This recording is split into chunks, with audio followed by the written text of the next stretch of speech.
You need to identify your big ideas, and there should only be 2 or 3 of them. And then if a senior leader, the main job of a senior leader is to identify 2 or 3 important ideas and then to enforce great execution against those big ideas. And the good news is that the big ideas are usually incredibly easy to identify.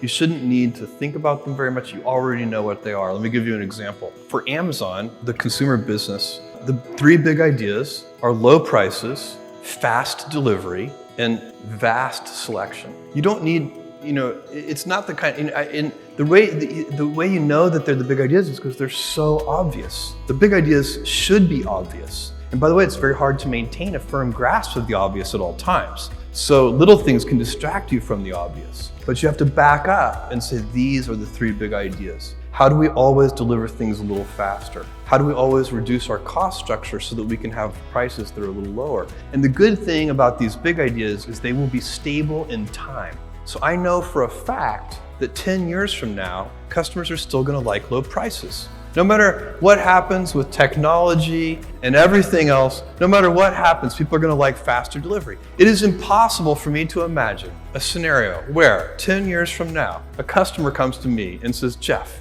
I love Amazon. I just wish you delivered a little more slowly. This is so inconceivable that you can have great conviction as a leader to continue to put energy into driving speed of delivery. And whatever you're, in AWS, I know that customers, they like low prices, they like availability, they don't want the services to be down, they like data security. It's not very hard to figure out what the big ideas are, and then you can keep putting energy into those things. And you spin up those flywheels and they'll still be paying you dividends 10 years from now. And what I'm saying, I'm putting it in kind of a business context, but for those of you who are in government, these principles would apply identically to a government organization. You should figure out what the big ideas are and just spin up flywheels. Get those things rolling.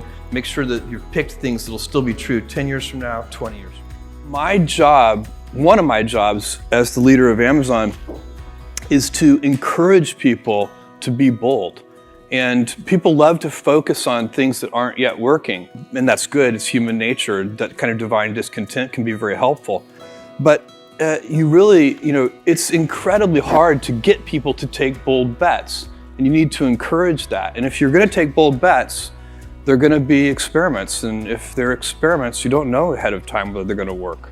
Experiments are by their very nature prone to failure, but a few big successes compensate for dozens and dozens of things that didn't work. Stress primarily comes from not taking action over something that you can have some control over. So if I find that some particular thing is causing me to have stress, that's a warning flag for me. What it means is there's something that I haven't completely identified, perhaps in my conscious mind, that is bothering me and I haven't yet taken any action on it. I find as soon as I identify it and make the first phone call or send off the first email message or whatever it is that we're going to do to start to address that situation, even if it's not solved, the mere fact that we're addressing it dramatically reduces any stress that might come from it. So stress comes from ignoring things that you shouldn't be ignoring, I think in large part. So stress doesn't come, people get stress wrong all the time, in my opinion.